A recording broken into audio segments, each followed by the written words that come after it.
President Bolsonaro over what's been described as his chaotic response to the pandemic. South America's largest nation has seen 114,000 cases and almost 8,000 deaths, with rates still increasing. But despite this, and a health system under immense strain, the President continues to deny that there's a serious problem. Our correspondent Katie Wilson reports from the east of Sao Paulo, the country's worst affected area. Lives are precarious in Brazil's poor and violent favelas.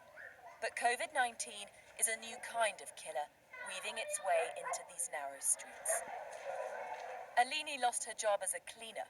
Now, both she and her husband rely on charity to bring up their 3 girls.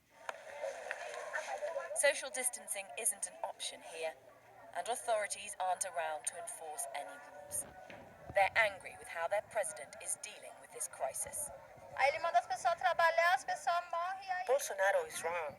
He tells people to go to work, then people die. And then he'll just say, another one died.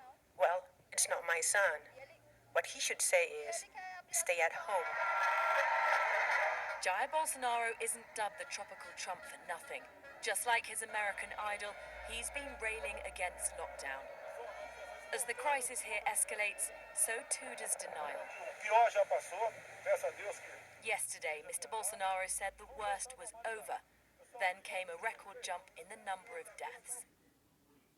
With families in the Amazon burying their dead in mass graves and public health systems on the verge of collapse nationwide, many who voted for him feel they were fed a lie. State governors are ignoring the president, introducing quarantine and lockdown to protect the public.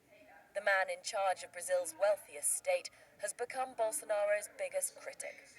When you have 2 viruses to combat, the coronavirus and Bolsonaro virus, it's not time to discuss ideology, politics, campaigns, or individual positions. Wrong. This is the wrong way.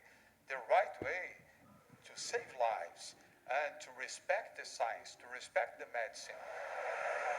But in Sao Paulo's eastern suburbs, quarantine offers little opportunity. Poverty makes sure of that. The most vulnerable are waiting in line for government handouts, and in doing so, they're the most exposed. Brazilians are confused. Do they listen to their local politicians saying stay at home, or to their president saying get back to work? Increasingly, rules are being bent here and ignored, and it couldn't come at a worse time for the country.